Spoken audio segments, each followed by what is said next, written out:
The champagne glass slipped from Patricia Kim's manicured fingers, shattering against the marble floor of her Plano estate as my words hung in the air like a thunderclap. StreamlineAI just went public this morning. Before we jump back in, tell us where you're tuning in from, and if this story touches you, make sure you're subscribed, because tomorrow, I've saved something extra special for you. We're valued at $28 billion.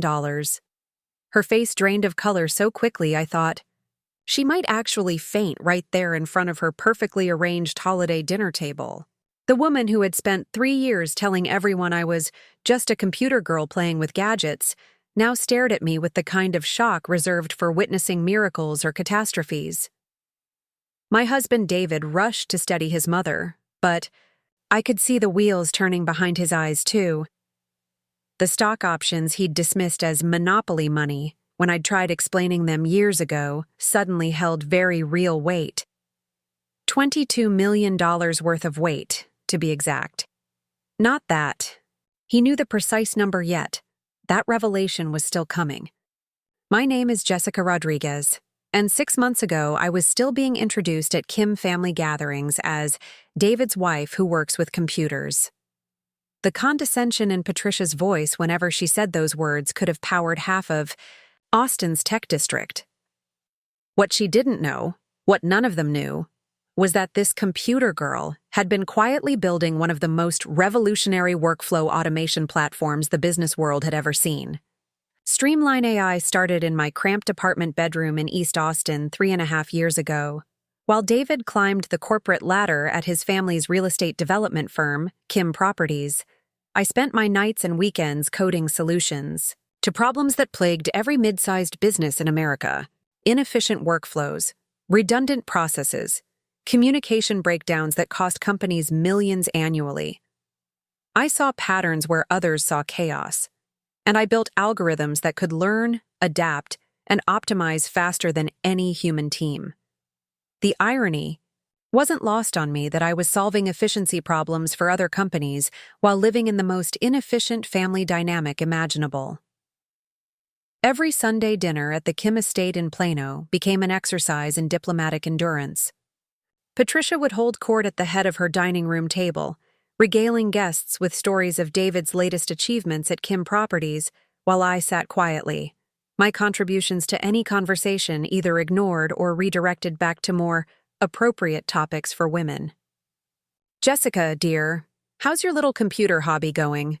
she'd ask with that practiced smile that never reached her eyes.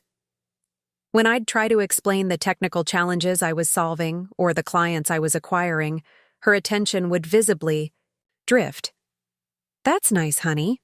David, tell everyone about the Riverside Development Project." David, to his credit, would sometimes attempt to steer conversations back to include me, but his efforts were half-hearted at best. He'd grown up in this environment where women were expected to be supportive accessories to men's ambitions, and breaking those patterns required more courage than he possessed. "Mom, you should really listen to what Jessica's building. It's actually pretty impressive," he'd say, but then immediately yield the floor when Patricia launched into another monologue about real estate markets or their family's philanthropic endeavors. The Kim family wealth was old money disguised as new money. Robert Kim, David's father, had inherited a modest real estate portfolio from his own father and grown it into a multi-million-dollar empire across Texas. They lived in a sprawling estate that Patricia had decorated with the kind of ostentatious taste that screamed affluence to anyone within a 5-mile radius. Original artwork that she'd purchased not for aesthetic appreciation, but for investment value adorned the walls. Fresh flowers flown in weekly from exclusive vendors filled every room. The kitchen featured appliances that cost more than most. People's cars, though Patricia rarely cooked, preferring to employ a rotating staff of caterers for their frequent entertaining. Patricia Kim was the quintessential real estate mogul's wife. She sat on the boards of 3 different charity organizations, not out of genuine philanthropic passion, but because it provided the social connections that benefited Robert's business dealings. Her days were filled with committee meetings, fundraising, galas, and networking lunches where she cultivated relationships with other wealthy wives who could influence their husbands' investment decisions. She viewed every relationship through the lens of social utility, and I represented a significant downgrade in her son's social standing. When David first brought me home to meet his parents 2 years into our relationship, Patricia's disappointment was palpable. She'd been hoping he would marry someone from their social circle, preferably the daughter of another prominent business family. Instead, he'd fallen for a first-generation Mexican-American woman who worked in technology and drove a 10-year-old Honda Civic. The contrast between my practical approach to life and their conspicuous consumption highlighted everything Patricia found threatening about my presence in their family. "Where did you go to school, dear?" had been one of her first questions, delivered with the kind of tone that suggested she already knew the answer wouldn't meet her standards. When I mentioned my computer science degree from UT Austin, earned while working 2 part-time jobs to pay for tuition, she'd nodded politely before changing the subject to David's MBA from Northwestern, which his parents had fully funded. The microaggressions were constant, but subtle enough that calling them out would have made me look oversensitive. Comments about my interesting fashion choices when I wore clothing from Target instead of designer brands. Surprised that I could discuss wine when they assumed I only drank beer. Backhanded compliments about how articulate I was, as if my ability to speak intelligently was somehow unexpected given my background. David's sister Amanda was perhaps the worst of all. 2 years older than David and married to an investment banker named Thomas Walsh, she'd mastered the art of the poisonous compliment. "It's so refreshing that David found someone so authentic," she'd say, making authentic sound like a consolation prize. When I'd mention work challenges or technical breakthroughs I was excited about, she'd respond with things like, "I could never understand all that computer stuff. I'm more of a people person." The implication being that technical skills were somehow less valuable than her self-proclaimed social intelligence. Michael Kim, David's younger brother, was completing his law degree at SMU with plans to join the family business as their in-house counsel. He largely ignored me, except when he needed someone to explain technology concepts he was too proud to admit he didn't understand. "Jessica, you're good with computers, right? Can you help me figure out why my laptop keeps freezing?" became a common refrain, reducing my expertise to the level of technical support rather than recognizing that I was building sophisticated enterprise software. The family's wealth created a bubble of assumptions about success and worth that I found increasingly suffocating. They measured achievement in terms of property portfolios, luxury purchases, and social connections rather than innovation, problem-solving, or actual value creation. My work developing algorithms that could save companies millions of dollars annually was dismissed as playing with computers, while Robert's latest commercial real estate acquisition was treated as evidence of genius-level business acumen.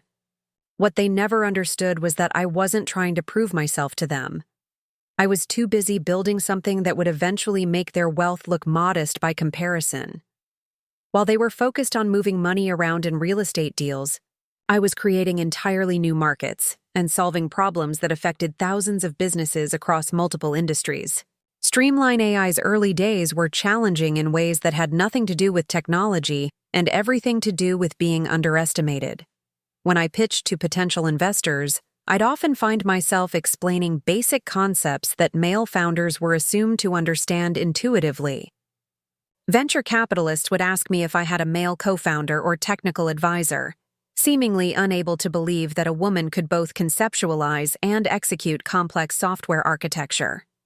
The breakthrough came when I connected with Helen Chang, a former Google executive who had started her own venture capital fund focused on enterprise software. Helen understood both the technical sophistication of what I was building and the market opportunity it represented. "You're not just solving workflow problems," she told me during our first meeting in her Austin office. "You're creating the infrastructure for how mid-market companies will operate in the next decade." Helen's investment of $2 million In seed funding allowed me to hire my first employees and move operations out of my apartment into a proper office space in Austin's tech corridor. More importantly, her validation gave me credibility with other investors and potential clients who had initially dismissed my pitches. When a former Google executive bets on your company, other people start paying attention. Carlos Martinez became my first hire and eventually my business development partner. We'd worked together at a previous software company where I'd been relegated to back-end development, while less qualified male colleagues were promoted to client-facing roles. Carlos had witnessed firsthand how my technical solutions consistently outperformed those of more senior developers, and when I offered him equity to join StreamlineAI, he jumped at the opportunity. "I've seen what you can build," he told me over coffee at our favorite Austin cafe. "If you can create software that makes businesses run better, companies will pay whatever it costs. And if they'll pay whatever it costs, we're going to get very, very rich." Carlos understood sales and marketing in ways that complemented my technical expertise perfectly. While I focused on product development and architecture, he handled client relationships and business strategy. Our partnership worked because we respected each other's strengths and never felt the need to compete for recognition or credit. The Kim family's reaction to my business developments ranged from polite disinterest to active dismissal. When I mentioned hiring employees, Patricia responded with, "How nice that you're keeping busy with your little project." When Carlos and I signed our first major client, a manufacturing company that paid us 6 figures annually to optimize their supply chain workflows, Robert's only comment was, "Good for you, honey." "David, tell us about the new downtown development." Their inability to recognize the significance of what I was building became a source of private amusement rather than frustration. I'd learned early in life that some people would never see past their preconceptions, and trying to convince them was a waste of energy better spent on actual progress. Instead, I channeled my focus into making StreamlineAI indispensable to the companies that did recognize its value. By the end of our first year, we had 12 clients across various industries. Manufacturing companies used our software to optimize production schedules. Healthcare organizations streamlined patient intake processes. Professional services firms automated billing and project management workflows. Each implementation proved that our technology could deliver measurable results in terms of time saved, errors reduced, and efficiency gained. The second year brought exponential growth as word spread through business networks about the results our clients were achieving. Companies that had initially been skeptical about investing in automation software became eager to implement our solutions after seeing their competitors gain significant operational advantages. Our client base grew to 47 companies, and our annual recurring revenue exceeded $3 million. Preparing and narrating this story took us a lot of time, so if you are enjoying it, subscribe to our channel. It means a lot to us. Now back to the story. David watched my success with a mixture of pride and bewilderment. He genuinely supported my ambitions and celebrated our milestones, but he'd grown up in an environment where business success was measured in terms of assets acquired rather than value created. The concept of software as a scalable business model was foreign to his experience with real estate development, where growth required continual capital investment in new properties. "I don't really understand how your business works," he admitted, during one of our evening walks around our East Austin neighborhood. "But I can see that you're building something important. I just wish my family could see it too." His frustration with his family's dismissive attitude toward my work was genuine, but he lacked the tools or courage to effectively challenge their behavior.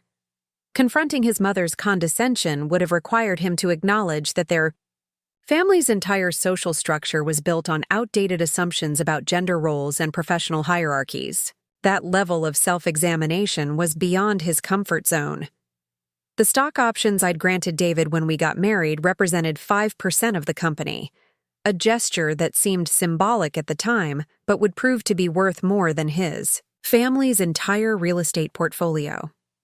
I'd tried explaining the potential value to him on multiple occasions, walking him through scenarios where StreamlineAI could be acquired or go public, but he'd always responded with polite interest rather than genuine comprehension. "It's like monopoly money until it's real money," he'd say, echoing his mother's dismissive attitude toward anything that wasn't tangible real estate or traditional investments. The irony was that my monopoly money was about to become more valuable than anything his family had ever touched. As we entered our third year of operations, the venture capital world began taking serious notice of StreamlineAI.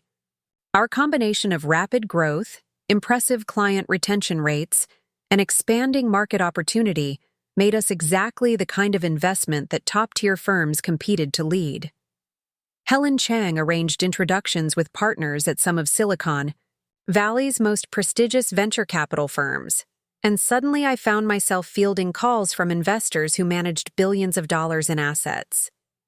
The Series A funding round that closed in month 36 brought in $15 million from Sequoia Capital, with additional investment from Google Ventures and several other prominent firms.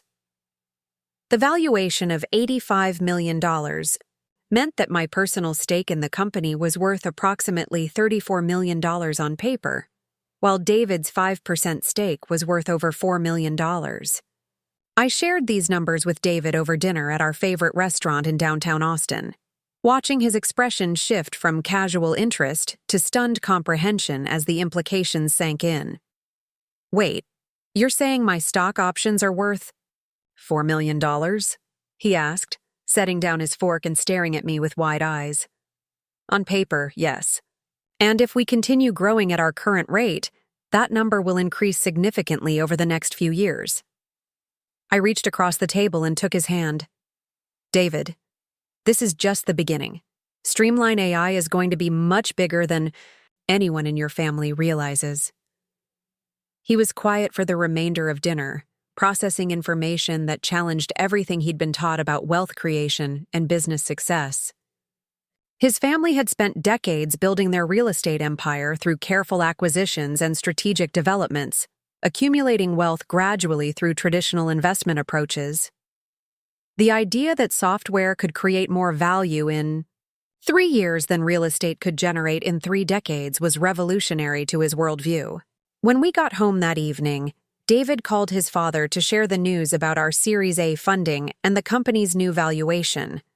I could hear Robert's voice through the phone, offering congratulations that sounded more confused than enthusiastic. "That's wonderful, son. So Jessica's computer company is doing well. Will this affect your position at Kim Properties?"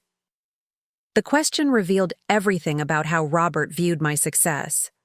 Rather than recognizing StreamlineAI as a significant business achievement in its own right, he was concerned about whether it might distract David from his real career in the family real estate business.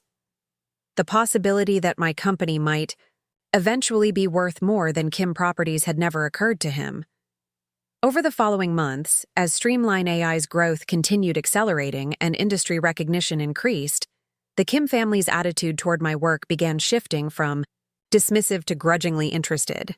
Patricia started asking more detailed questions about our clients and revenue, though she still framed these inquiries in terms of curiosity rather than respect. "It's fascinating how much companies will pay for computer programs," she'd say, as if our software solutions were luxury purchases rather than essential business tools.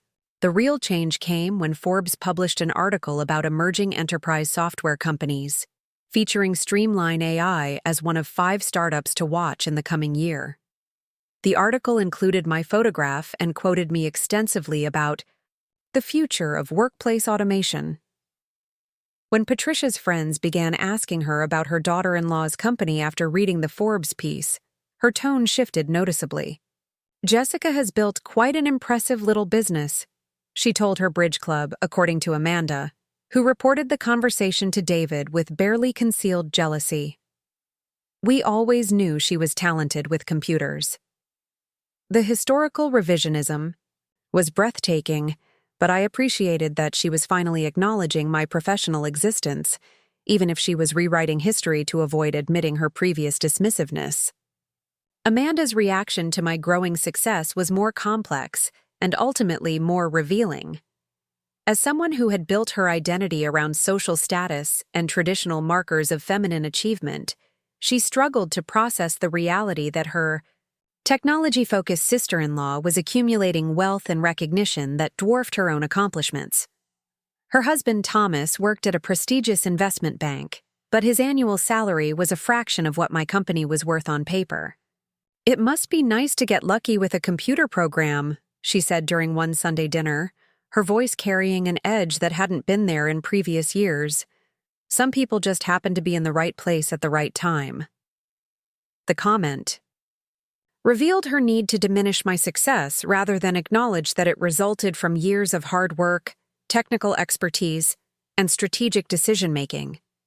Attributing StreamlineAI's growth to luck allowed her to maintain her worldview where traditional paths to success were superior to innovative approaches. Michael's response was perhaps the most honest of the family. As someone completing law school and preparing to join Kim Properties, he recognized that the legal and business skills he was developing would never generate the kind of wealth that successful technology companies could create. "I should have studied computer science instead of law," he told me privately during one family gathering. "You're going to make more money than all of us combined." His observation was more accurate than he realized, but I appreciated his directness compared to his mother's condescension or his sister's jealousy. Michael understood that economic landscapes were changing and that traditional professional paths might not offer the same opportunities for wealth creation that previous generations had enjoyed.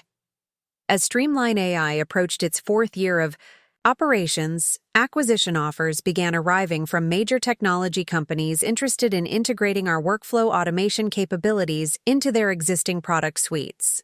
Microsoft, Salesforce, and Oracle all expressed interest in purchasing the company, with preliminary valuations ranging from $200 million to $400 million. These conversations forced me to consider whether I wanted to sell StreamlineAI or continue building it as an independent company with the eventual goal of going public.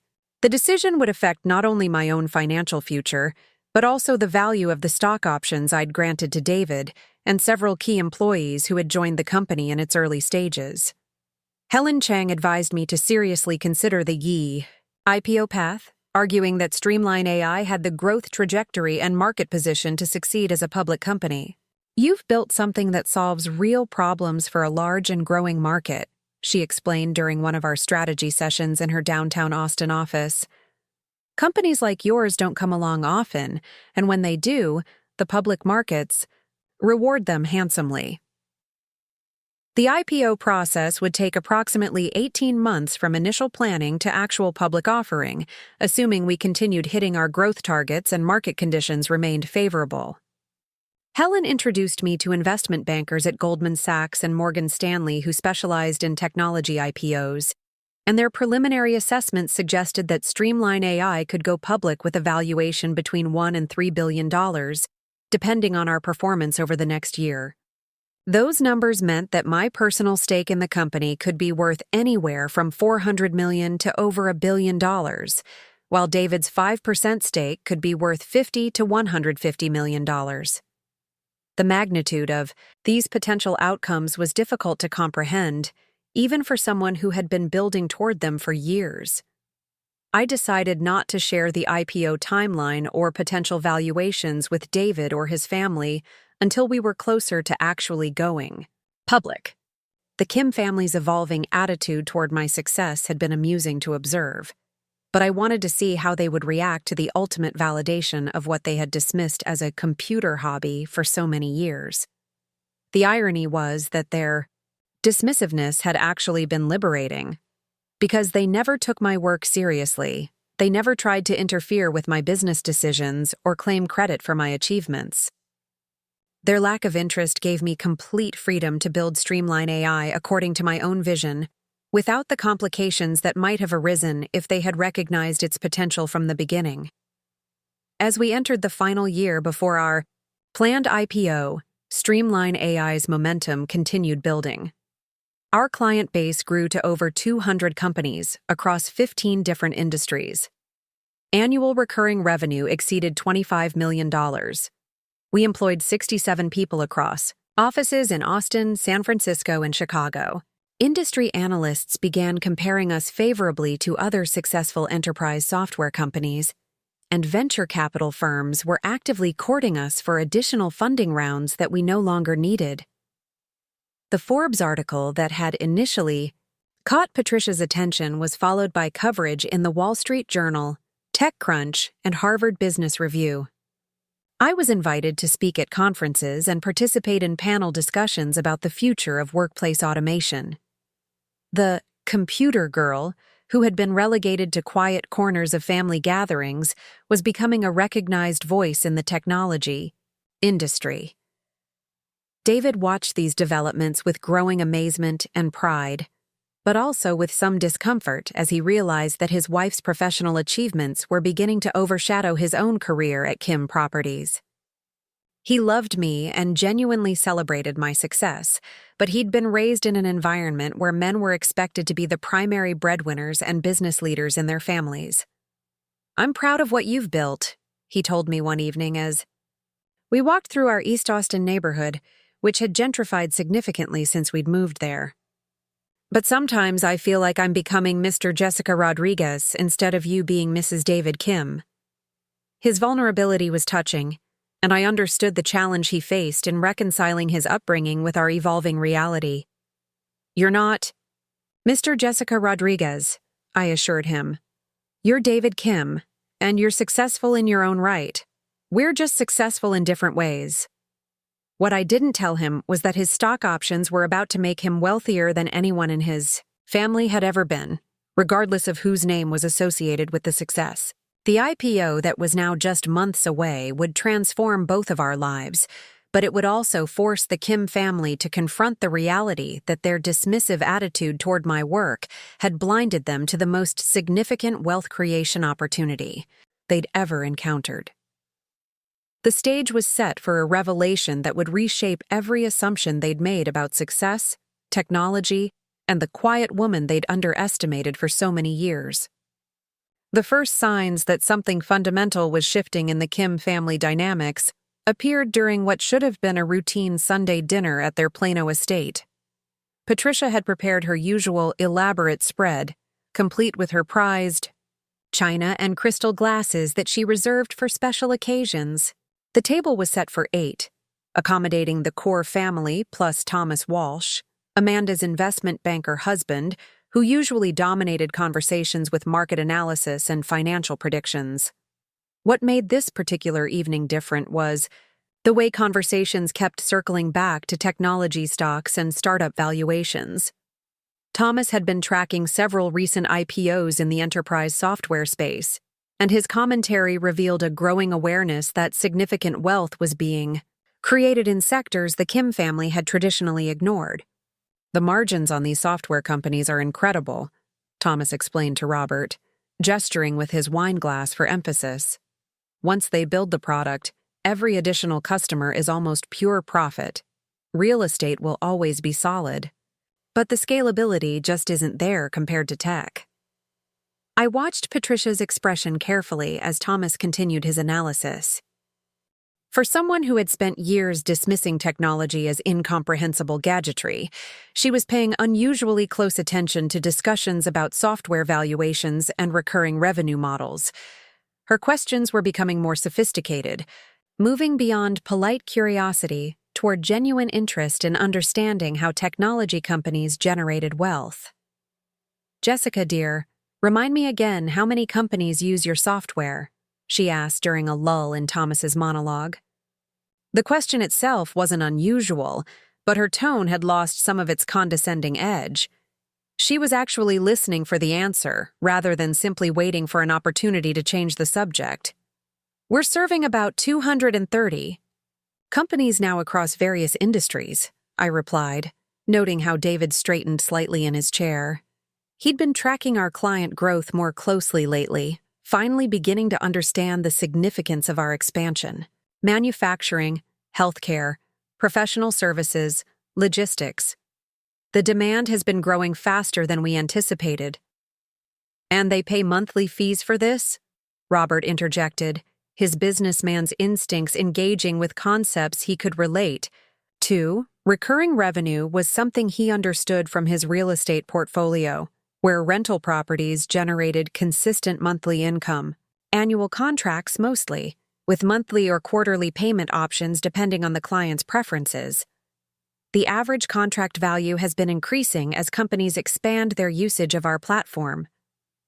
I kept my explanation straightforward, avoiding technical details that might lose their attention. Amanda leaned forward, her competitive nature clearly engaged. What kind of annual contracts are we talking about, if you don't mind me asking? Her question carried an undertone of challenge, as if she were testing whether my business was as substantial as I claimed. It varies significantly based on company size and implementation scope.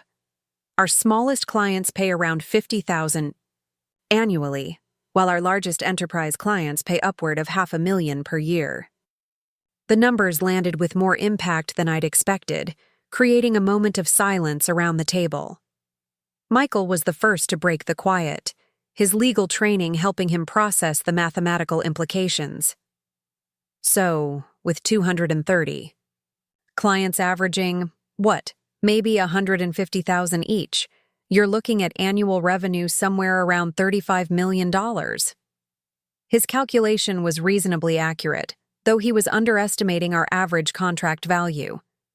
We're actually closer to $42 million in annual recurring revenue now, I clarified, watching their expressions shift as they absorbed information that reframed everything they thought they knew about my computer hobby.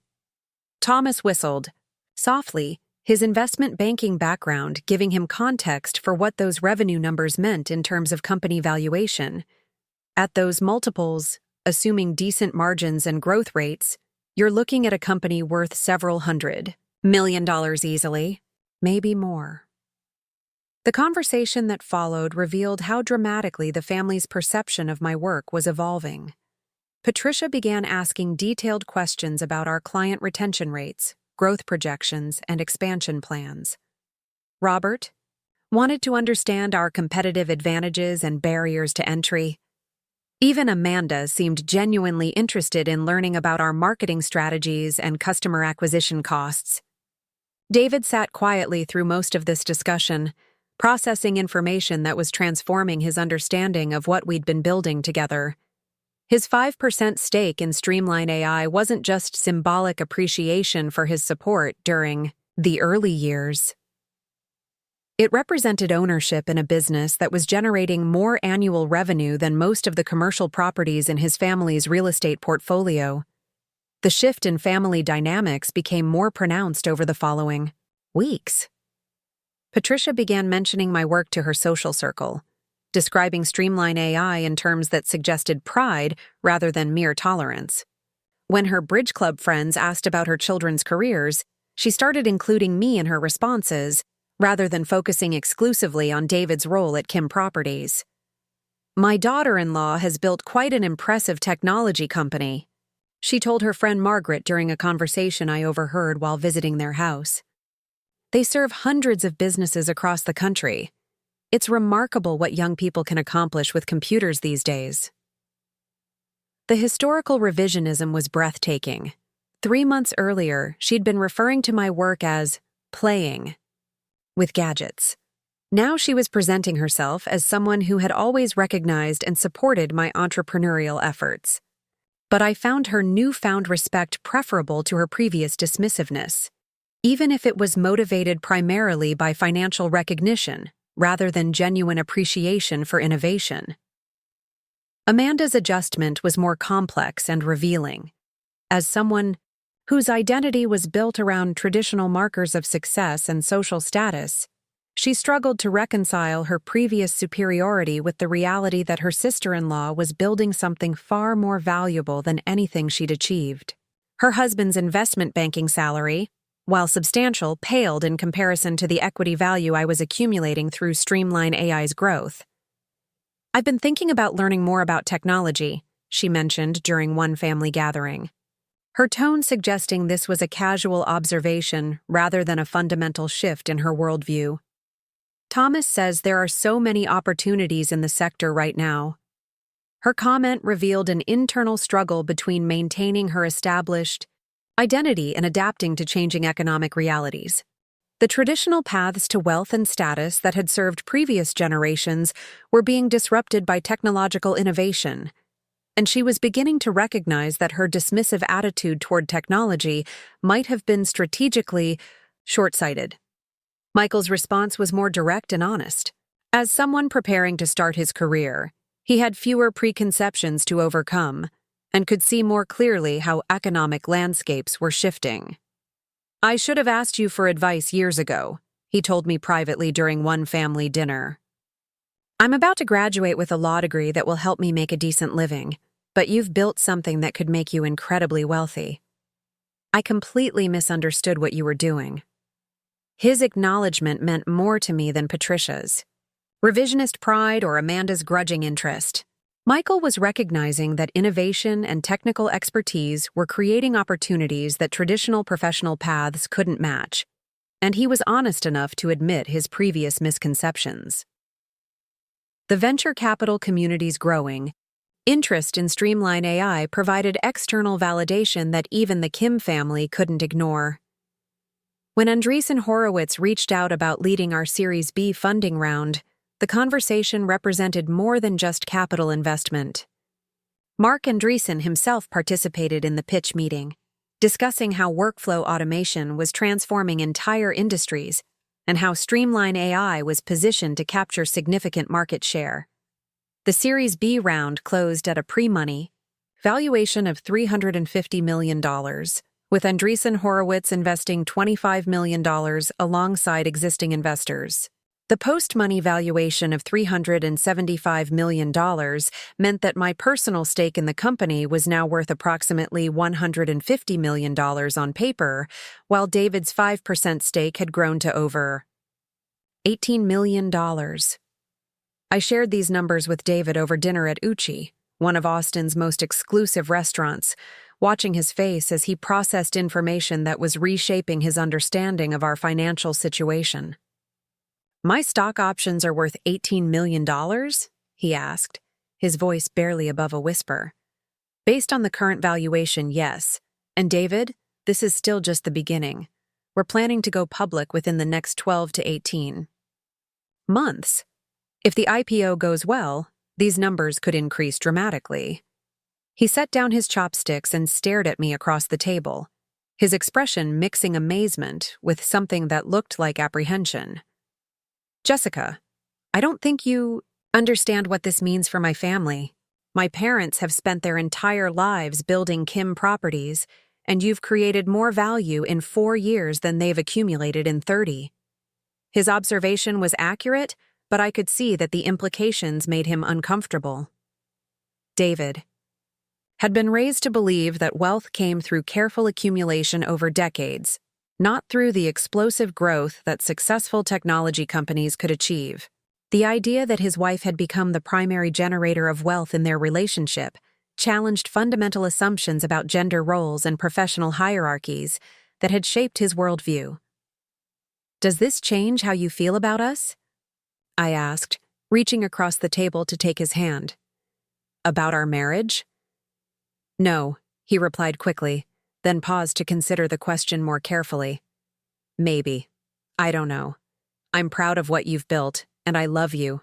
But this is so far outside anything I was prepared for. My mother spent years treating your work like a hobby. And now it turns out you're building something that could make us incredibly wealthy." The complexity of his emotions was understandable. He was processing not just the financial implications of my success, but also the social dynamics that would inevitably shift as a result. The Kim family's established hierarchy, where Robert's business acumen and wealth commanded respect and deference, was being challenged by the reality that his daughter-in-law had achieved something none of them had imagined possible.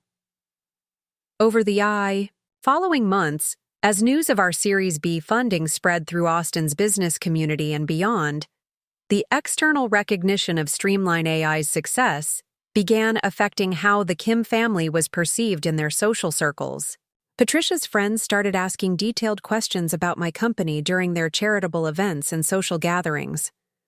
Robert found himself fielding inquiries from other real estate developers who were curious about his daughter-in-law's technology business. The most significant shift occurred when the Austin Business Journal published a cover story about StreamlineAI's growth and my role as CEO. The article included photographs of our downtown Austin offices, interviews with satisfied clients, and analysis from industry experts who predicted that workflow automation would become essential for businesses across all sectors. The story presented me not as David Kim's wife who worked with computers, but as a technology leader whose innovations were changing how companies operated. Patricia called me the day the article was published, her voice carrying an excitement I'd never heard before. "Jessica, dear, I had no idea your company was so significant. Margaret showed me the article at lunch today, and I have to admit I was quite impressed. Could you explain to me again how the software works?" Her question represented a fundamental shift in our relationship. For the first time since I'd known her, Patricia was asking about my work because she genuinely wanted to understand it, not because she felt obligated to show polite interest. The condescension was gone, replaced by curiosity and what seemed like genuine respect. I spent 30 minutes on the phone explaining workflow automation concepts, client implementation processes, and growth strategies. Patricia listened attentively, asking intelligent questions that demonstrated she was processing the information rather than simply waiting for the conversation to end. By the time we hung up, she had a much clearer understanding of what StreamlineAI did and why it was valuable to our clients. "I think I owe you an apology," she said before ending the call. "I'm afraid I didn't appreciate the significance of what you were building. I hope you'll forgive an old woman for being slow to understand modern business." Her apology was more gracious than I'd expected, though I suspected it was motivated as much by the external recognition my success was bringing to their family as by genuine regret about her previous behavior.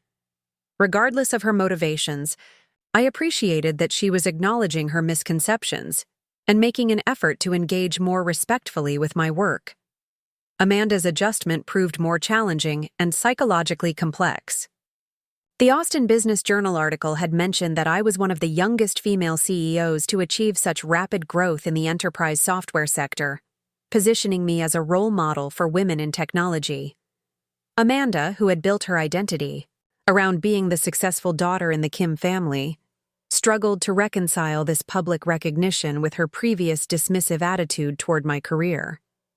"I suppose we should all be investing in technology stocks now," she said during one Sunday dinner, her tone attempting casual sophistication but revealing underlying tension.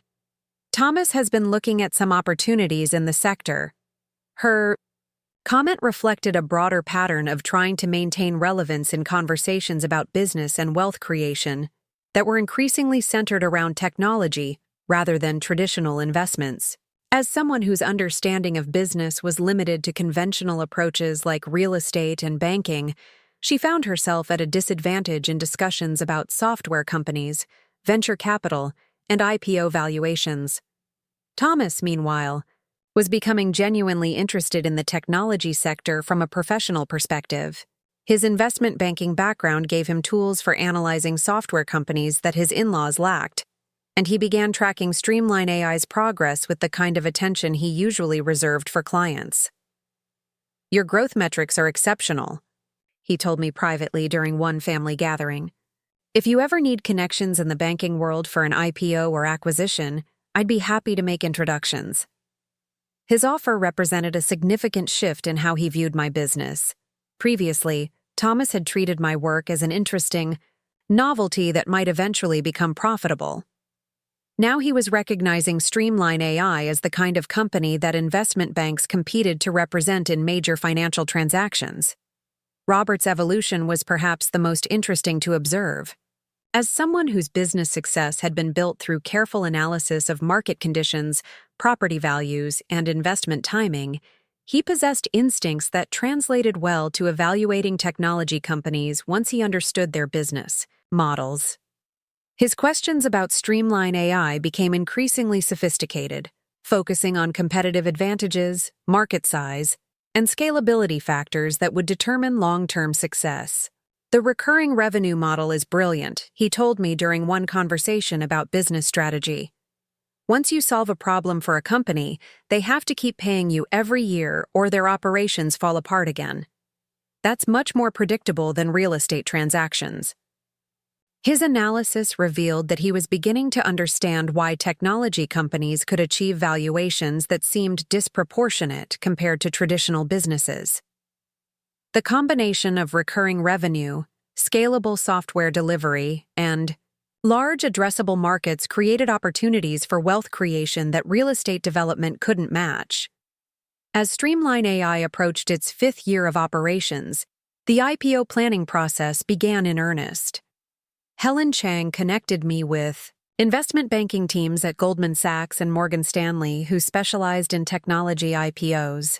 Their preliminary analysis suggested that StreamlineAI could go public with a valuation between $800 million and $2 billion, depending on market conditions and our financial performance during the lead-up to the offering. The due diligence process required extensive documentation of our business operations, financial history, competitive position, and growth projections. Teams of analysts, lawyers, and accountants spent weeks reviewing every aspect of StreamlineAI's development, from our initial seed funding through our current client contracts and revenue projections. Throughout this process, I maintained confidentiality about the specific IPO timeline and valuation estimates. The Kim family knew that we were considering going public eventually, but I wanted the actual announcement to be a surprise that would demonstrate just how significantly they had underestimated what I'd been building. The irony was that their initial dismissiveness had actually been beneficial for StreamlineAI's development, because they never took my work seriously enough to offer advice or attempt to influence my business decisions. I had complete freedom to build the company according to my own vision and strategic priorities. Their lack of interest protected me from the kind of family interference that might have constrained my choices or created conflicts between personal relationships and business requirements. As we entered the final months before our planned IPO announcement, StreamlineAI's momentum continued accelerating. Our client base exceeded 300 companies, annual recurring revenue approached $60 million, and we employed over 90 people across multiple offices. Industry analysts were comparing us favorably to other successful enterprise software companies, and acquisition offers from major technology firms were arriving regularly. The transformation in how the Kim family viewed my work was remarkable to witness. Conversations that once revolved around real estate developments and traditional investments now frequently included discussions about technology trends, software markets, and startup valuations. Patricia had begun reading technology industry publications to better understand the sector where her daughter-in-law was achieving such success. "I never imagined that computer programs could be worth so much money," she confided to me during one visit to their Plano estate. "When you first started talking about your business, I thought it was something you would do until you had children and could focus on family full-time. I'm embarrassed to admit how wrong I was." Her honesty was touching, though I suspected she was also motivated by growing awareness that my success was reflecting positively on their family's reputation. The Kim name was becoming associated with innovation and entrepreneurship rather than just traditional real estate wealth, and Patricia was sophisticated enough to recognize the social advantages this association provided. David's adjustment to our evolving financial situation was ongoing and sometimes challenging. He loved me and celebrated my achievements, but he was also processing the reality that his stock options were worth more than he could earn at Kim Properties over multiple decades. The traditional gender dynamics he'd grown up with were being inverted in ways that required significant psychological adaptation. "Sometimes I feel like I'm living in someone else's life," he told me during one of our evening walks through East Austin. 6 months ago, I thought I understood our relationship, our finances, our future. Now I'm learning that my wife is building something that could make us incredibly wealthy, and I don't even understand how the business works. His vulnerability was endearing, and I appreciated his honesty about the challenges he was facing. David, you've been supportive of my work from the beginning, even when your family was dismissive. Your belief in me meant everything during the early years when I was building StreamlineAI in our apartment bedroom. But I didn't really believe in it, he replied, stopping to face me on the sidewalk. I thought it was a nice hobby that might eventually make some money. I had no idea you were building something this significant. His admission revealed how completely the entire family had underestimated what I was capable of achieving. Even David, who loved me and wanted me to succeed, had never imagined that my computer hobby could generate the kind of wealth that typically required decades of traditional business success to accumulate. The stage was set for a revelation that would force all of them to confront the magnitude of their miscalculations. The IPO announcement, when it came, would transform not just our personal finances, but also the entire family's understanding of success, innovation, and the quiet woman they had so dramatically underestimated. The discovery happened on a Tuesday morning in October while David was in the shower, and his phone buzzed with what appeared to be a routine work message. I had never violated his privacy before, had never felt the need to check his communications or question his activities. Our marriage had been built on trust and mutual respect, even as we navigated the complexities of his family's initial rejection and gradual acceptance of my success. But something about the message preview made me pause as I was getting dressed for another day of IPO preparation meetings.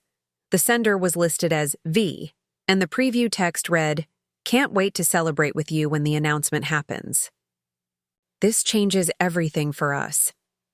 My hands moved without conscious thought, opening the message thread that revealed months of communications with Vanessa Chen, David's college girlfriend who had remained close to the Kim family even after their IPO relationship ended. The woman his parents had always preferred, the daughter of another prominent Texas business family whose social standing aligned perfectly with their expectations for their son's future wife. The messages painted a devastating picture of deception that had been unfolding parallel to StreamlineAI's growth and my increasing integration into the Kim family. David and Vanessa had reconnected 18 months ago, initially through what appeared to be innocent social interactions at mutual friends' events. But their relationship had evolved far beyond casual friendship, developing into an emotional and physical affair that had been carefully concealed from both families. I know this is complicated with Jessica's business taking off, but we can't keep pretending forever, read one message from Vanessa dated 3 weeks earlier. My parents are asking questions about why I'm still single, and your mother keeps hinting that she'd love to see us together again.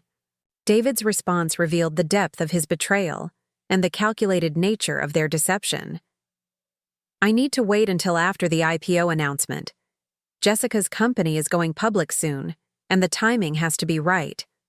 Once that's settled, we can figure out how to handle the transition properly.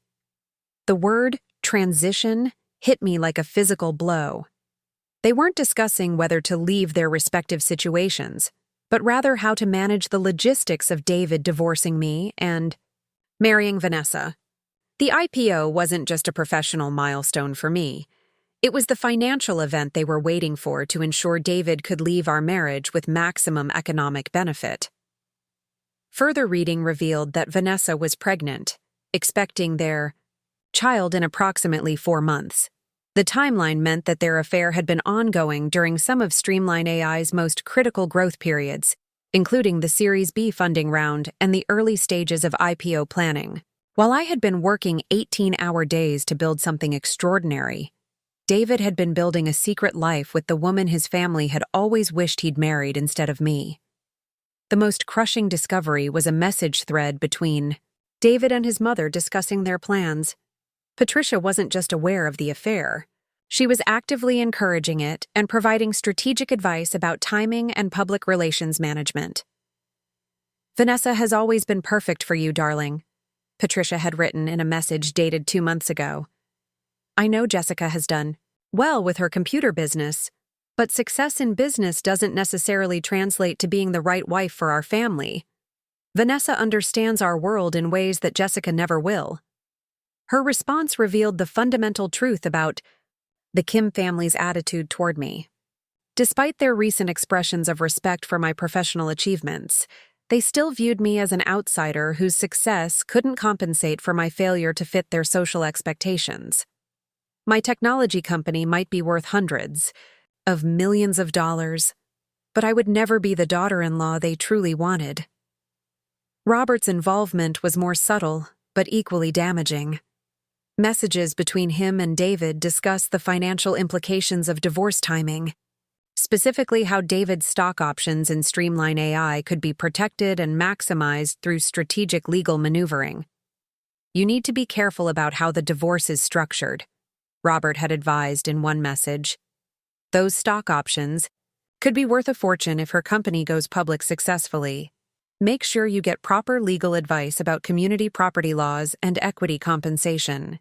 The realization that David's father was helping him strategize how to extract maximum financial benefit from our marriage while planning to leave me for another woman was devastating.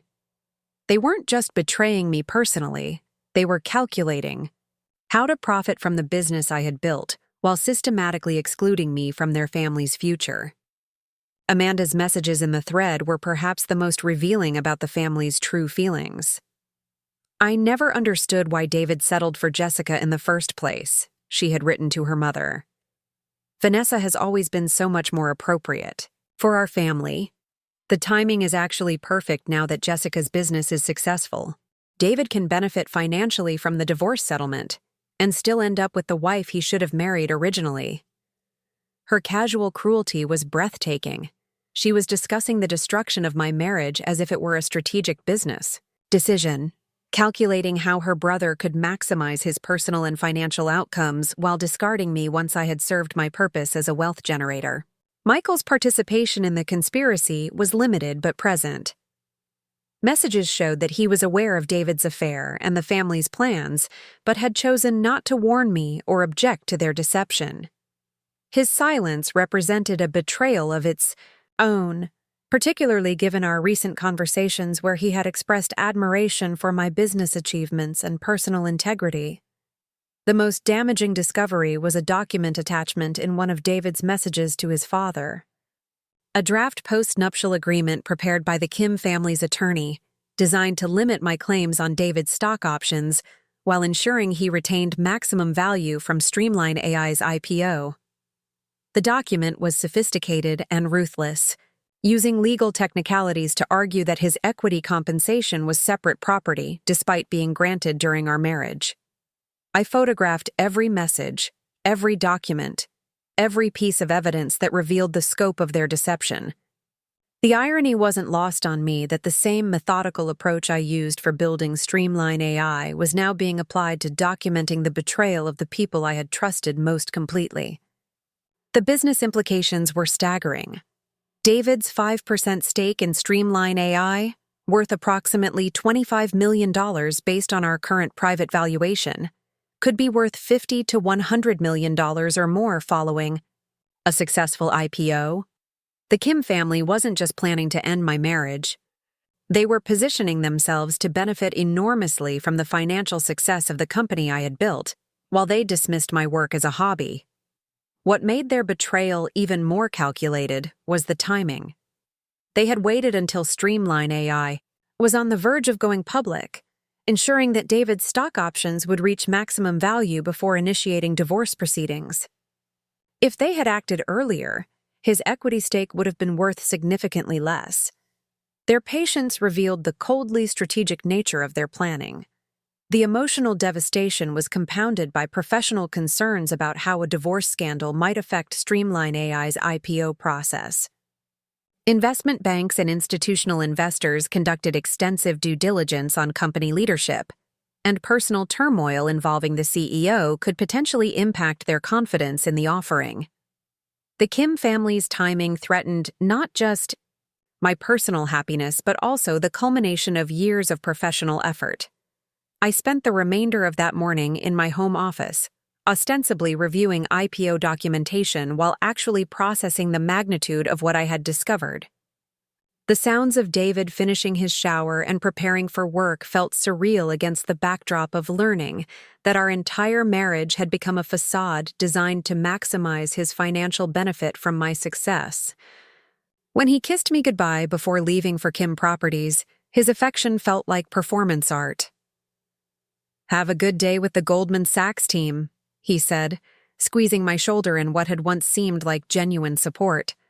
"I'm proud of what you've built."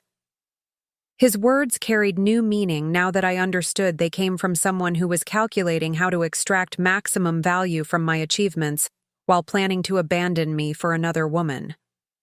The pride he expressed was actually satisfaction that his stock options were becoming increasingly valuable as StreamlineAI approached its IPO. Over the following days, I maintained a careful facade of normalcy while quietly preparing for revelations that would transform everything. The IPO process continued on schedule, with investment banking teams completing their due diligence and market analysis.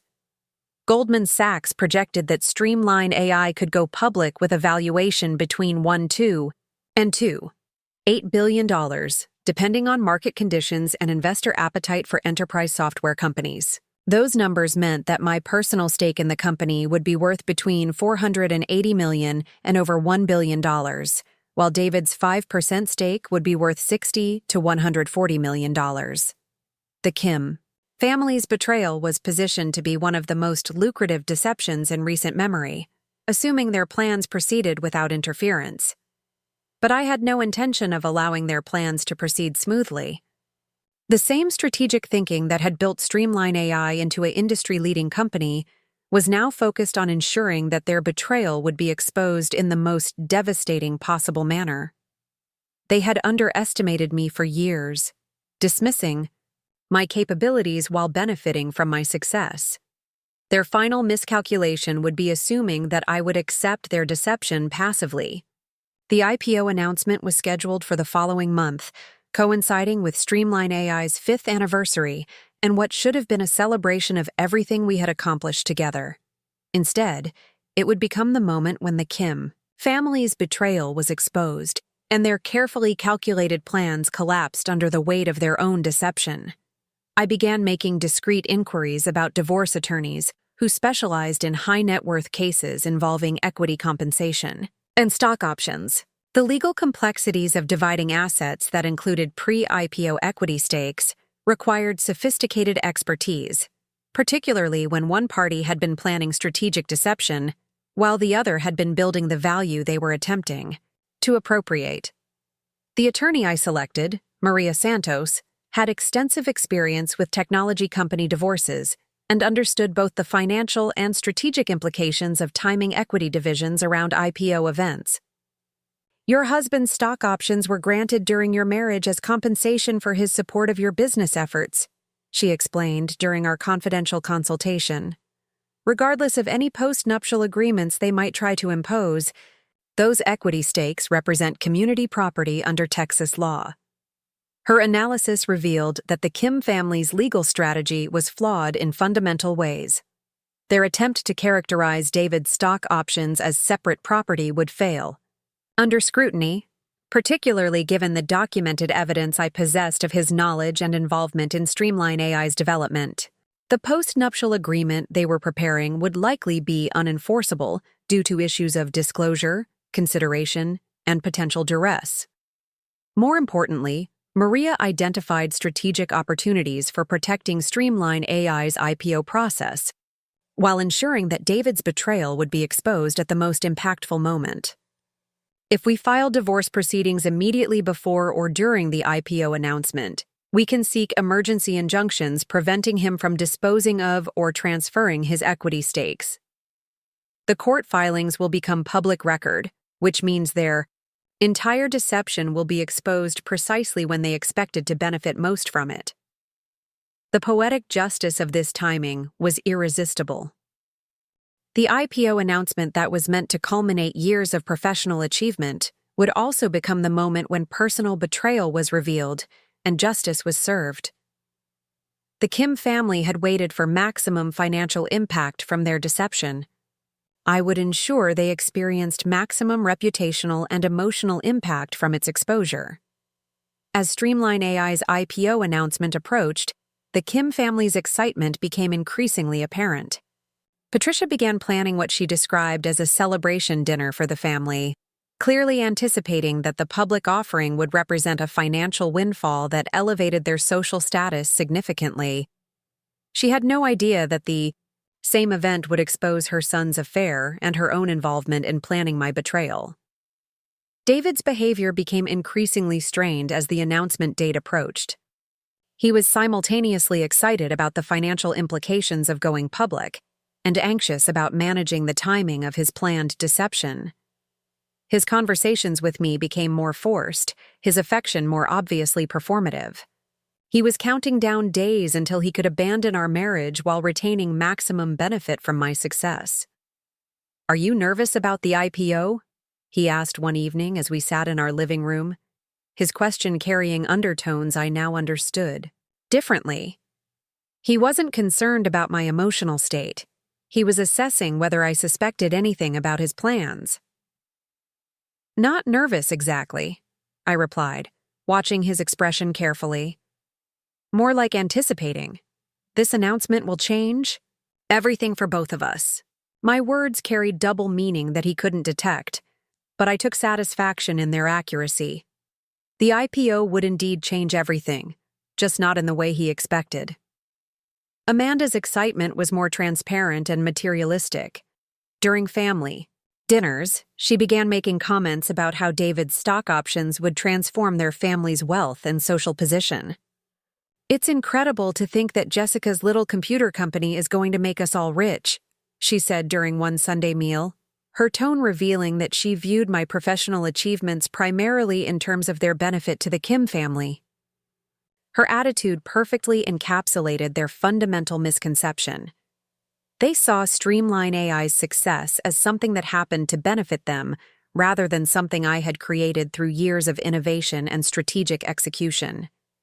Even as they planned to betray me, they couldn't conceive of my achievements as independent of their family's interests.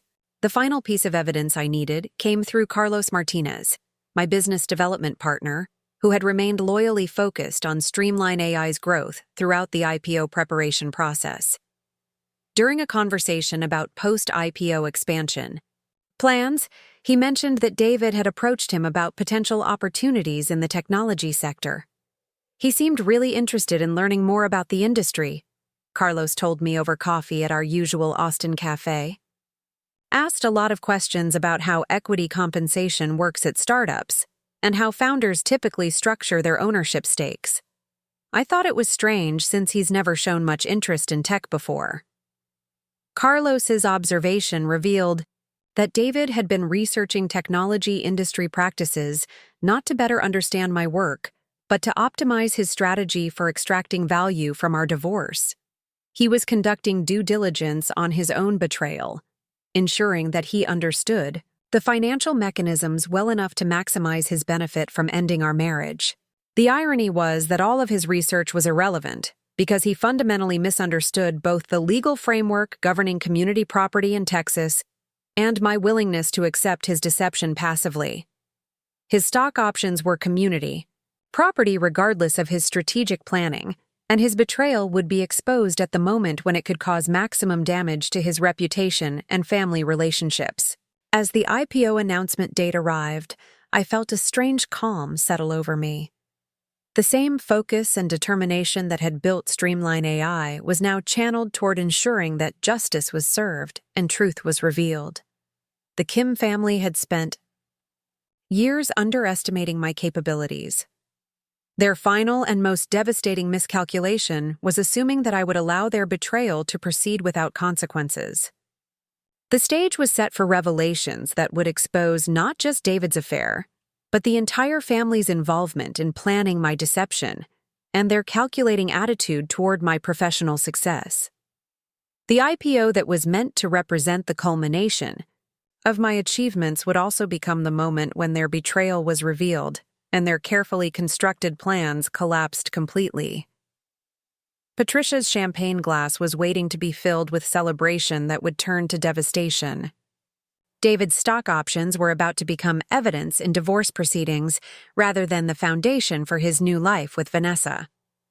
The Kim family's social standing was about to be transformed, but not in the way they had anticipated.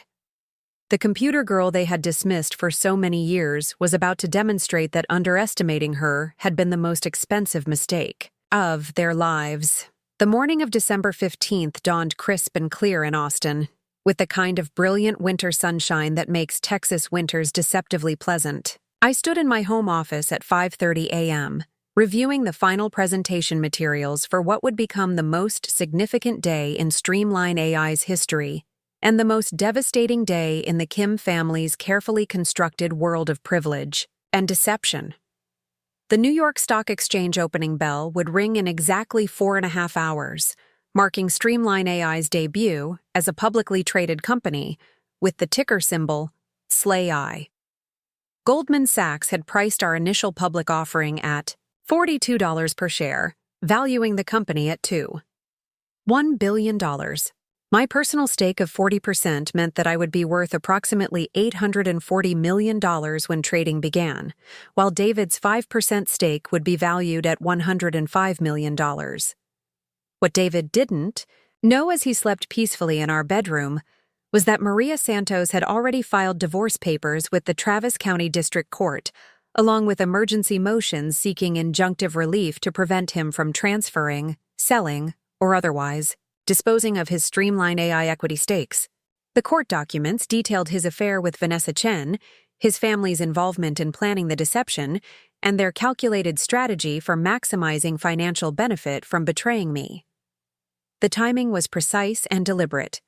The divorce filing would become public record at exactly 9 a.m. Eastern Standard Time, 30 minutes before the NYSE opening bell. Financial journalists covering StreamlineAI's IPO would discover the personal drama surrounding the company's leadership, just as they were preparing their coverage of our market debut. The Kim family's betrayal would be exposed at the exact moment they expected to celebrate their most lucrative deception. Patricia had insisted on hosting what she called a historic celebration breakfast at their Plano estate, inviting extended family members and close friends to witness what she anticipated would be a transformative moment for their social standing and financial status. She had no idea that the same breakfast would become the setting for revelations that would destroy their reputation and expose the calculated cruelty of their treatment toward me. I arrived at the Kim estate at 7 a.m., carrying a leather portfolio that contained printed copies of every text message, email, and document I had discovered detailing their betrayal.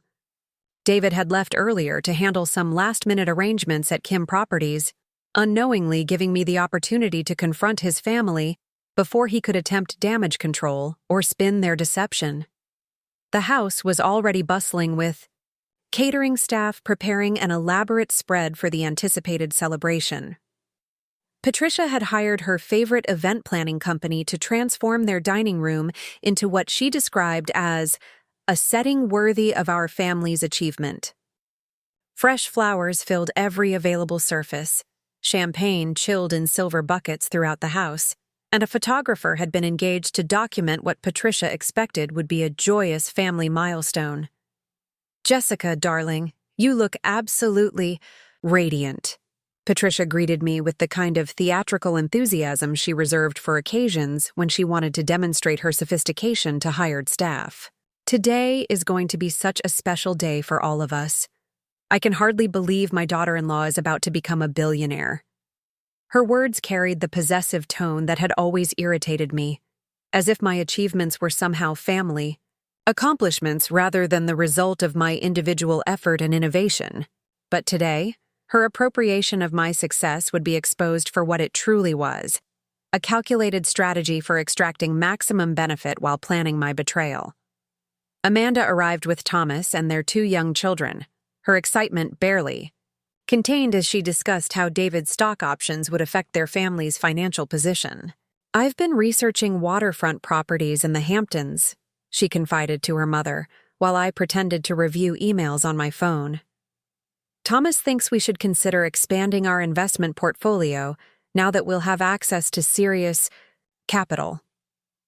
Her casual assumption that David's equity stake would somehow benefit the extended Kim family revealed their fundamental misunderstanding of both legal realities and my willingness to accept their deception. They were making plans for spending money that would never be available to them, celebrating wealth that was about to be frozen in divorce proceedings. Michael arrived shortly after his sister, his law school training making him more cautious about counting money before it was actually accessible. "Congratulations, Jessica," he said with what seemed like genuine warmth. "I have to admit I never imagined your company would become this valuable when you first started talking about workflow automation." His honesty was refreshing compared to his family's revisionist history about always supporting my entrepreneurial efforts. But even Michael had chosen to remain silent about David's affair and the family's planning, making him complicit in their betrayal despite his more respectful attitude toward my achievements. Robert appeared from his home office carrying a bottle of champagne that he claimed had been saving for a special occasion. "Jessica, my dear, this is truly remarkable," he said with the kind of paternal pride that might have been touching if I hadn't known about his involvement in strategizing David's divorce timing for maximum financial benefit. "StreamlineAI going?" Public represents the kind of success that most entrepreneurs only dream about. His words rang hollow now that I understood he viewed my success primarily as an opportunity for his son to extract wealth while abandoning our marriage. The champagne he was preparing to open would soon turn bitter as the reality of their exposed deception became clear. At 8:15 a.m., I excused myself to make what I claimed was an important business call, stepping onto the terrace overlooking Patricia's meticulously maintained gardens.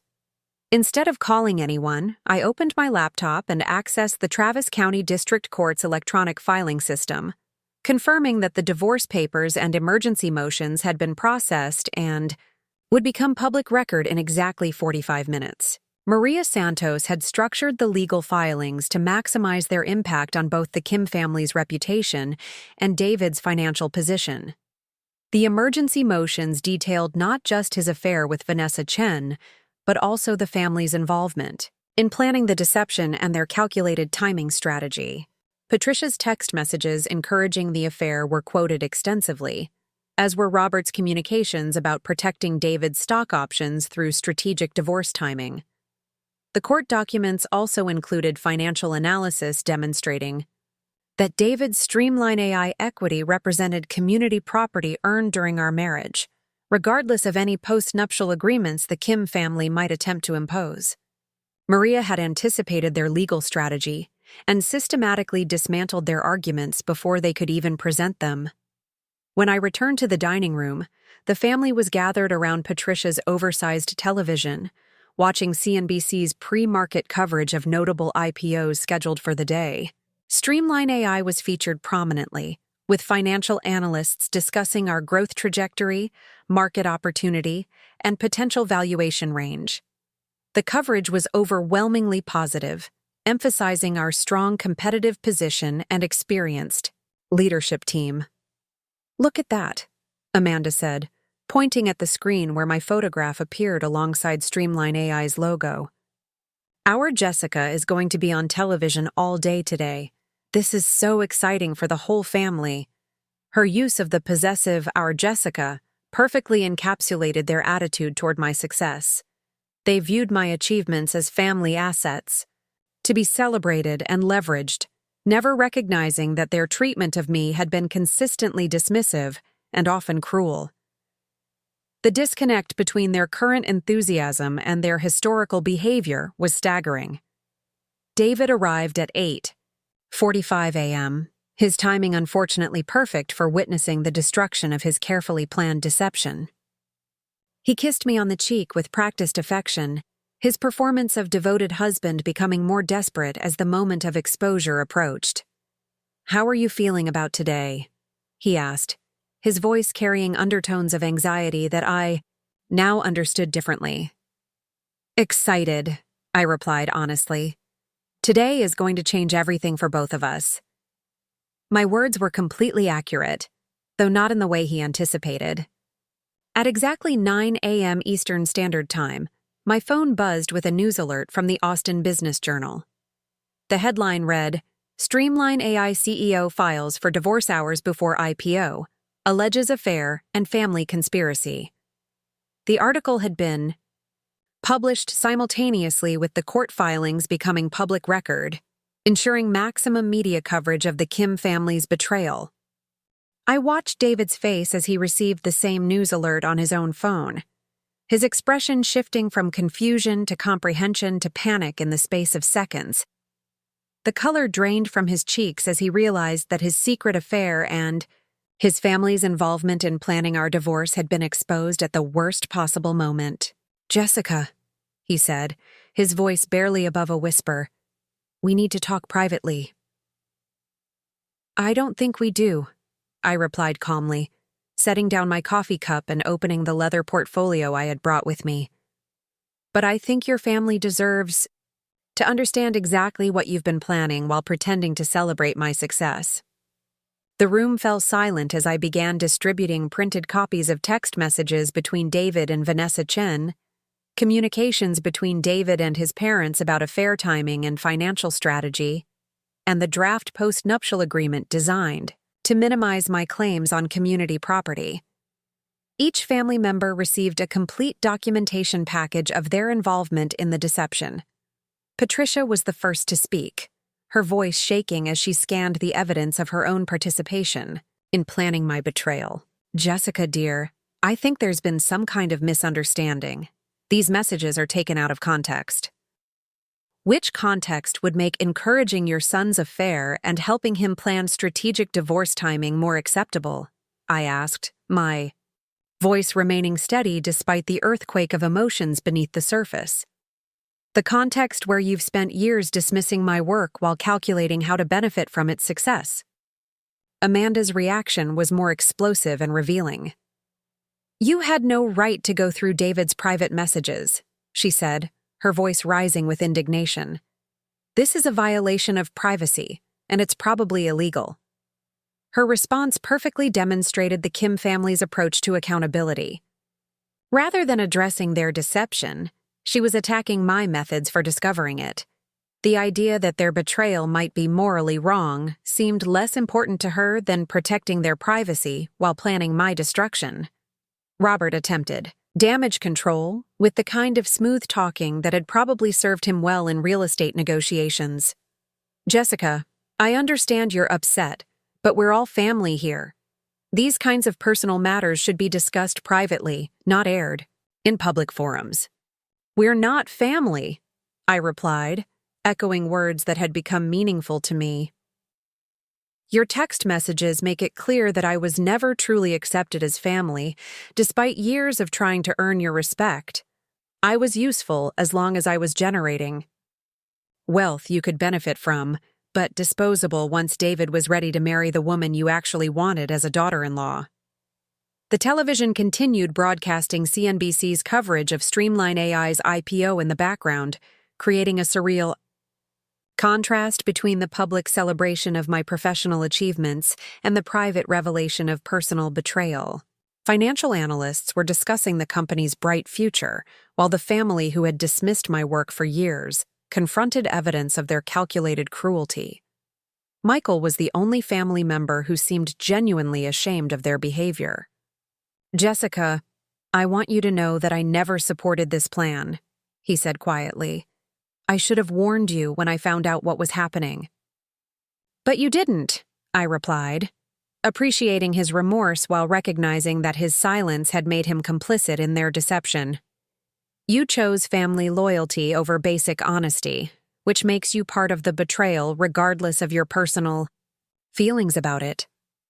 David finally found his voice, though his words revealed more panic than remorse. "Jessica, please, We can work this out privately.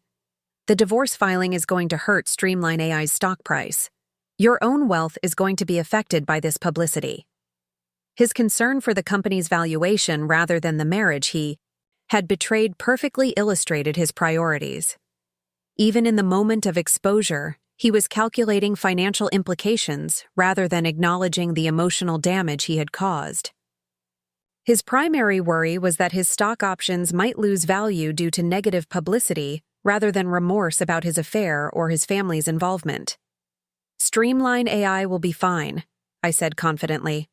The company's fundamentals haven't changed, and institutional investors understand that personal drama rarely affects long-term business performance. But your stock options are now frozen pending divorce proceedings, which means you won't be able to sell or transfer them regardless of how the stock performs. The implications of this revelation hit the family like physical blows. David's face went white as he realized that his carefully timed betrayal had backfired completely.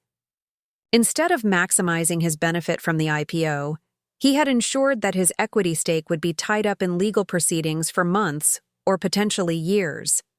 Patricia sank into her chair, champagne glass forgotten as she processed the social implications of their exposed deception. Her friends and social circle were undoubtedly reading the same news coverage that detailed her involvement in planning her son's affair and divorce strategy. The reputation she had spent decades cultivating was being destroyed in real time. "The photographer," Amanda said suddenly, her face pale as she realized the additional implications. "Mother, you hired a photographer to document today. We were going to have pictures taken celebrating the IPO success." The irony was perfect.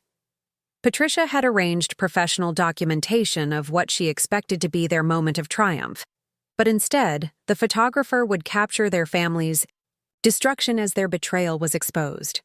The images would serve as permanent records of their downfall rather than their celebration.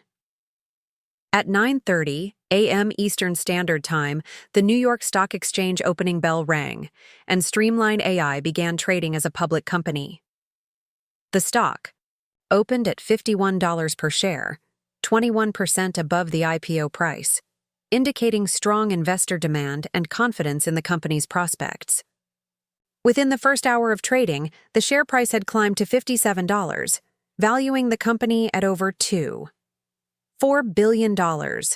My personal stake was now worth approximately $960 million, making me one of the youngest female billionaires in American history. David's 5% stake, frozen in divorce proceedings, was worth approximately $120 million that he could neither access nor transfer. The financial news coverage was uniformly positive, with analysts praising StreamlineAI's strong market debut and growth prospects. The personal drama surrounding the IPO was mentioned in most coverage, but presented as a minor distraction rather than a fundamental concern about the company's leadership or business model. "Congratulations on becoming a billionaire," Thomas said quietly, his investment banking background helping him process the financial implications more quickly than his in-laws. "I hope you know that not all of us supported what happened here." His comment revealed the fractures that were already appearing within the Kim family as they confronted the consequences of their deception. Thomas had benefited from his association with their wealth and social status, but he was sophisticated enough to recognize that their betrayal of me had been both morally wrong and strategically catastrophic. The remainder of the morning passed in a blur of phone calls, media interviews, and legal consultations. StreamlineAI's communications team handled press inquiries about the divorce filing with prepared statements, emphasizing that personal matters wouldn't affect business operations. Our stock price continued climbing throughout the day, reaching $62 per share by market close. As I prepared to leave the Kim estate for what would certainly be the last time, Patricia made one final attempt at damage control. "Jessica, surely we can resolve this family matter privately," she said, her voice carrying the kind of desperation that comes from watching decades of reputation building collapse in a single morning. "This stopped being a family matter when you decided I was never really family," I replied, gathering my documents and preparing to leave their lives permanently. "Your text messages make it clear that I was always seen as an outsider whose success could be exploited while planning my eventual disposal." David followed me to my car, his earlier panic now replaced by what appeared to be genuine regret mixed with continued calculation about his financial position. "Jessica, I know I've made terrible mistakes, but destroying my family isn't going to make you feel better about what happened." "I didn't destroy your family," I said, opening my car door and looking back at him one final time. "I simply revealed what your family actually is beneath the veneer of respectability and social standing. Your mother encouraged your affair. Your father helped you strategize the timing for maximum financial benefit, and your sister celebrated the plan to betray me while keeping my money in the family." As I drove away from the Plano estate, I could see Patricia through the dining room windows, still holding court with family members and staff, probably attempting to spin the morning's revelations into something less damaging to their reputation. But the evidence was too extensive and too public for effective damage control. The Kim family's carefully constructed world of privilege and social standing was collapsing under the weight of their own deception, while the woman they had dismissed as an unsuitable outsider had become a billionaire through the very work they had never taken seriously. Their final and most devastating miscalculation had been assuming that I would accept their betrayal without ensuring that justice was served in the most public and financially damaging way possible. 6 months after StreamlineAI's IPO transformed me into a billionaire and exposed the Kim family's calculated betrayal, I stood in the conference room of my new headquarters overlooking Lady Bird Lake in downtown Austin.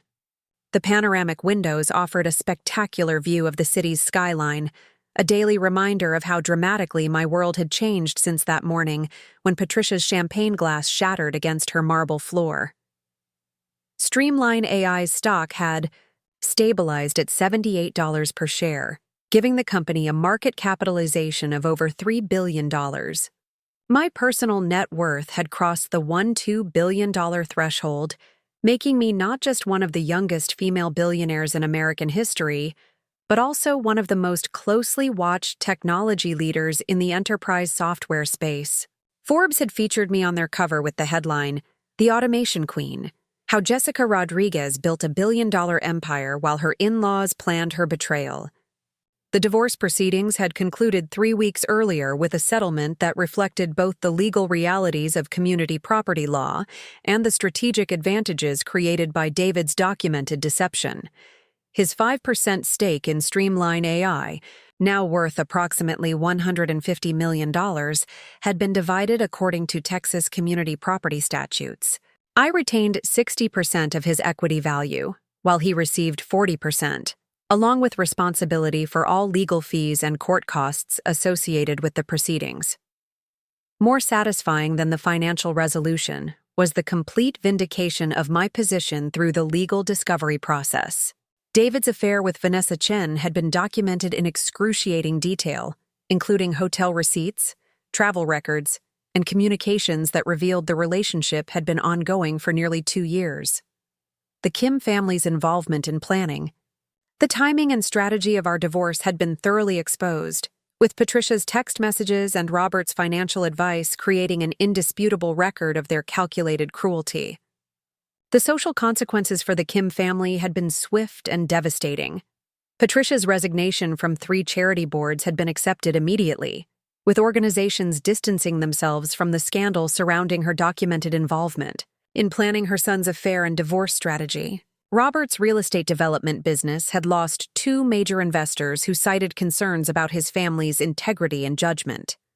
Amanda and Thomas had withdrawn from several high-profile social organizations as the scandal continued generating negative publicity.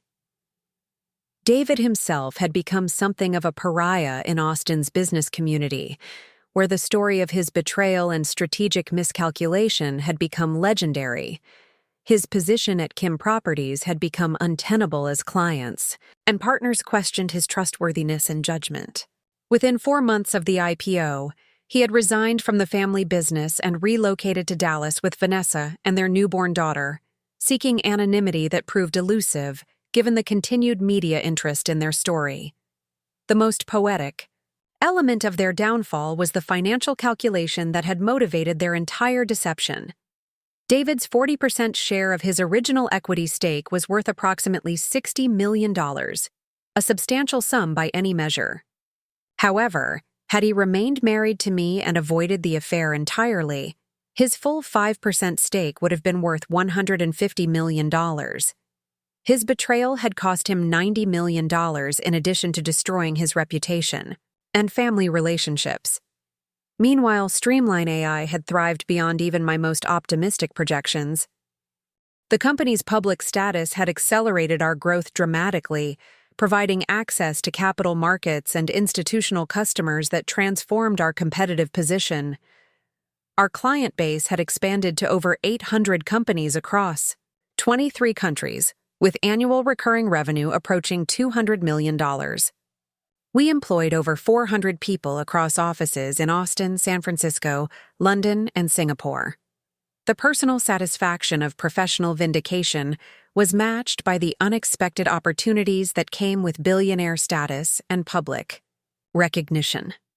I had been invited to join the boards of 3 major technology companies, speak at conferences around the world, and participate in policy discussions about artificial intelligence and workplace automation at the highest levels of government and academia. Perhaps most meaningful was the platform my story had created for discussing broader issues about gender, entrepreneurship, and family dynamics in business. The narrative of the underestimated woman who built a billion-dollar company while her in-laws planned her betrayal had resonated far beyond the technology industry, inspiring conversations about how women's professional achievements are often diminished or appropriated by family members who simultaneously dismiss and exploit their success. The speaking engagement that brought me the most satisfaction was the keynote address I delivered at the annual conference of the National Association of Women Business Owners.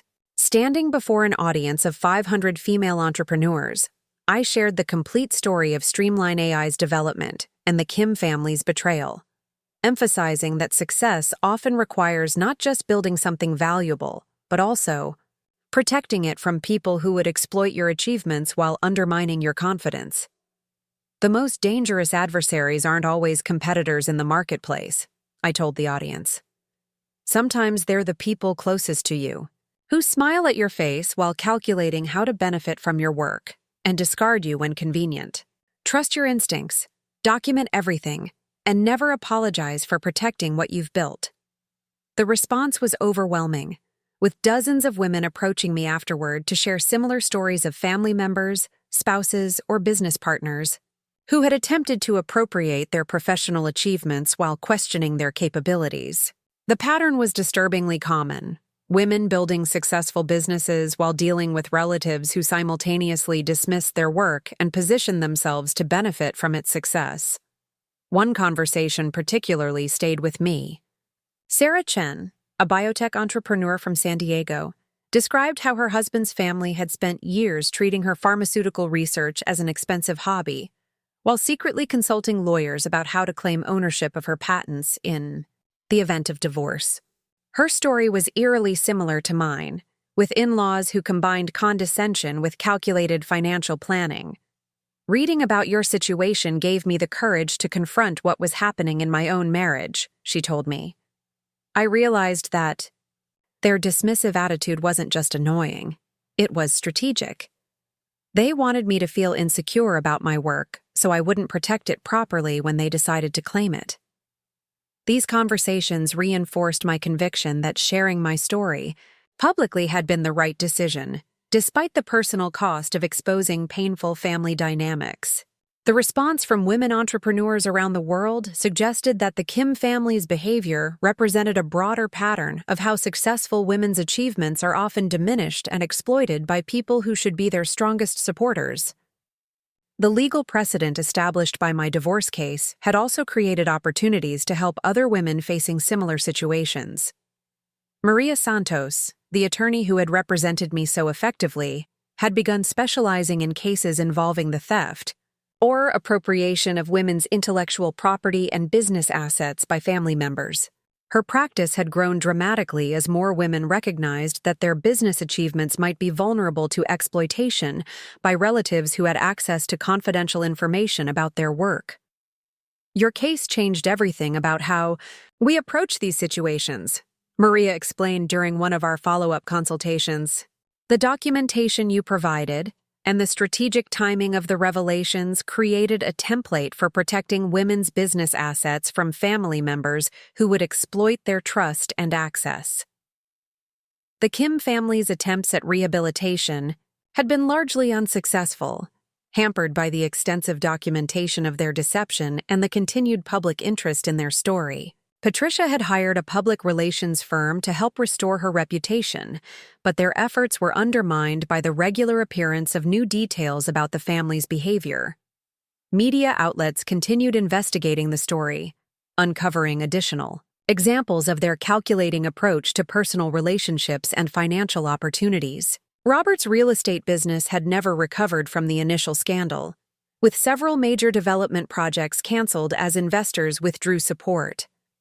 The family's financial situation had deteriorated significantly, forcing them to sell their Plano estate and downsize to a more modest residence in Preston Hollow.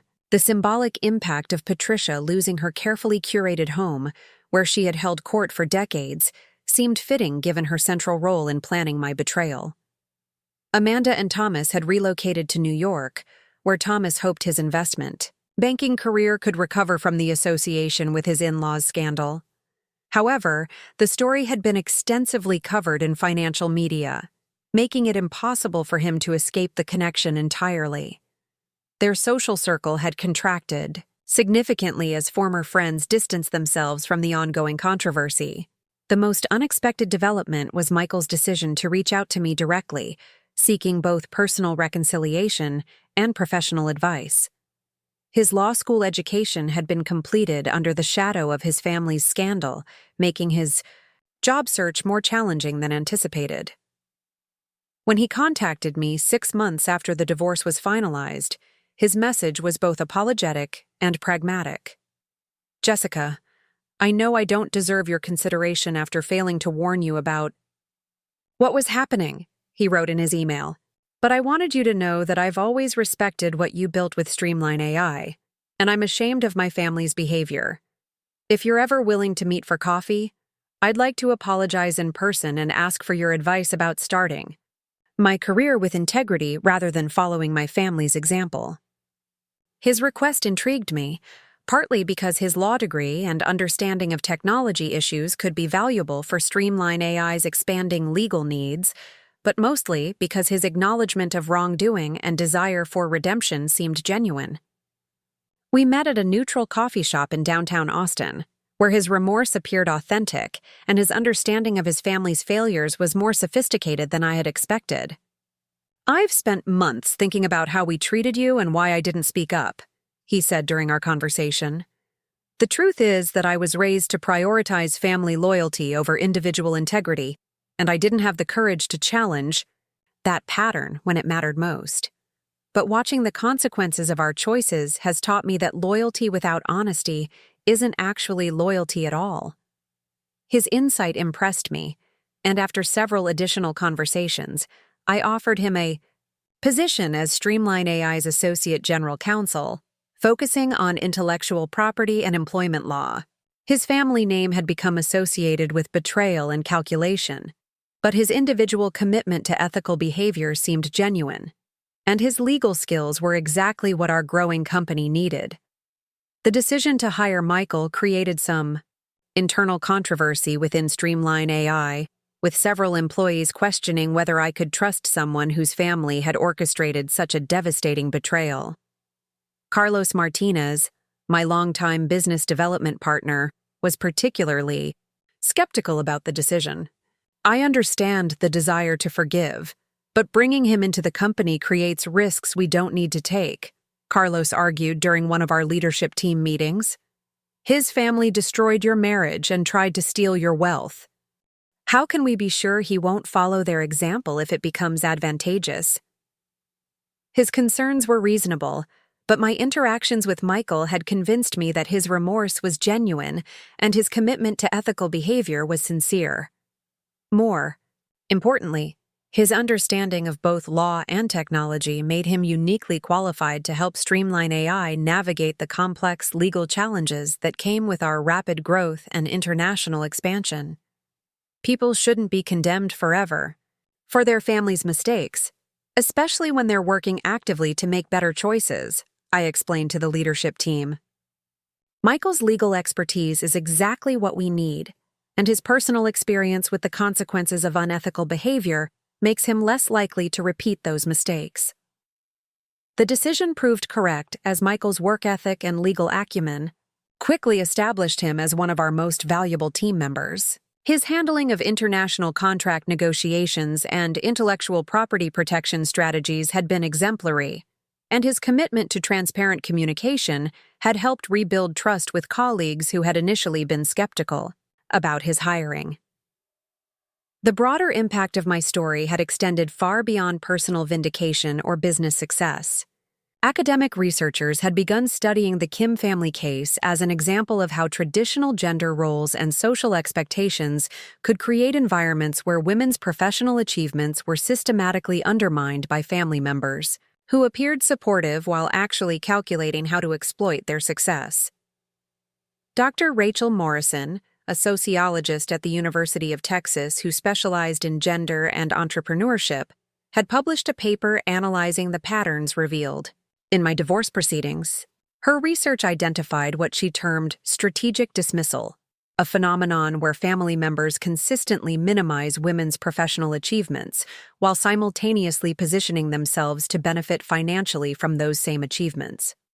The Rodriguez-Kim case illustrates a complex form of gender-based economic exploitation that occurs within family structures, Dr. Morrison explained in her research.